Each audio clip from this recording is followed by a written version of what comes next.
بسم الله الرحمن الرحيم نحمده ونصلي ونسلم على رسوله الكريم أما بعد عن أسامة بن زيد رضي الله تعالى عنهما قال قلت يا رسول الله لم أرك تصوم من الشهر ما تصوم من شعبان فقال ذاك شهر يغفل فيه الناس بين رجب ورمضان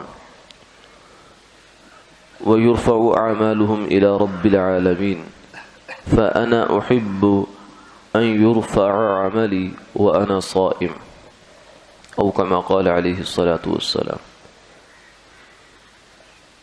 حضرت اسامہ بن زید رضی اللہ تعالی عنہما سے مروی ہے، فرماتے ہیں میں نے رسول اللہ صلی اللہ علیہ وسلم کی خدمت میں یہ عرض کیا کہ یا رسول اللہ، میں دیکھتا ہوں کہ آپ کسی مہینے کے اتنے روزے نہیں رکھتے جتنے آپ شعبان کے روزے رکھتے ہیں۔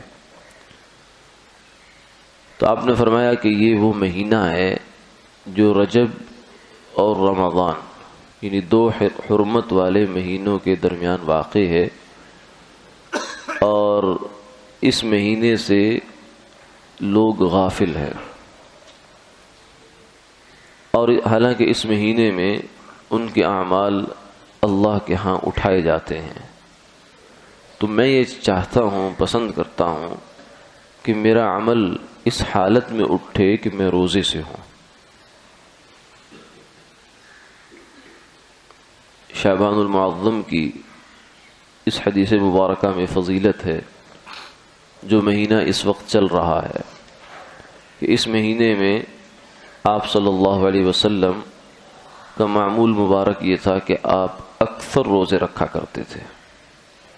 اور ایک توجیہ تو آپ نے اس حدیث پاک میں ارشاد فرما دی کہ چونکہ اس مہینے میں ایک رات آتی ہے، شب برات، لیلہ براءت جسے کہتے ہیں، اس کے اندر انسانوں کے اعمال کا فیصلہ ہوتا ہے، زندگی موت کے فیصلے بھی فرشتوں کے حوالے کیے جاتے ہیں۔ تو فرمایا کہ یہ مہینہ بہت محترم ہے، بہت برکت اور فضیلت والا ہے، تو میں چاہتا ہوں کہ میرے اعمال اللہ کے سامنے جب پیش ہوں تو میں روزے کی حالت میں ہوں۔ تو اس لیے آپ کا معمول مبارک تو یہ تھا۔ البتہ امت کو آپ نے یہ تعلیم فرمائی، یعنی آپ کا معمول تو یہ رہا کہ پورا شعبان ہی تقریباً آپ روزہ رکھا کرتے تھے، اور اس شوق میں اور اس تیاری میں کہ رمضان المبارک آ رہا ہے۔ لیکن امت کو آپ نے یہ تعلیم فرمائی کہ تم 15 شعبان کے بعد روزے نہ رکھو، تاکہ تمہیں رمضان المبارک کی تیاری جسمانی زیادہ حاصل ہو جائے، کیونکہ آپ کا نظام کچھ اور تھا۔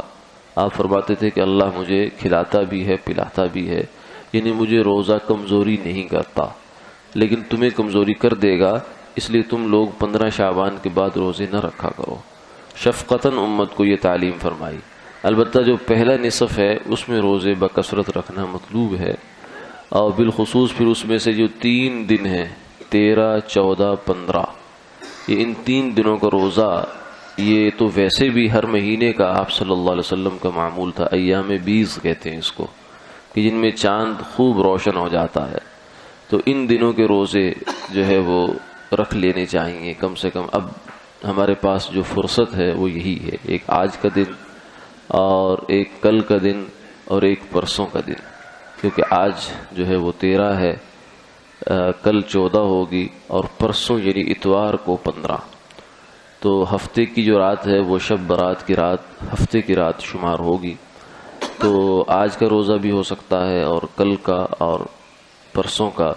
اور نفلی روزے میں یہ گنجائش بھی ہوتی ہے کہ اگر انسان نے کھایا پیا نہ ہو، کچھ بھی کھایا پیا نہیں ہے صبح صادق ہو جانے کے بعد، اور اب وہ نیت کرنا چاہتا ہے، تو زوال تک نیت کرنے کا اس کے پاس امکان ہوتا ہے۔ اگر وہ نیت کر لے تو نفلی روزہ اس کا شمار ہو جاتا ہے۔ فرض روزہ اور نفلی روزہ دونوں میں مسئلہ ایک ہے۔ تو آج کا روزے کی بھی نیت اگر کچھ کھایا پیا نہ ہو تو ابھی ہو سکتی ہے، اور کل کی بھی اور پرسوں کی بھی ہو سکتی ہے۔ اللہ تعالیٰ عمل کی توفیق عطا فرمائے۔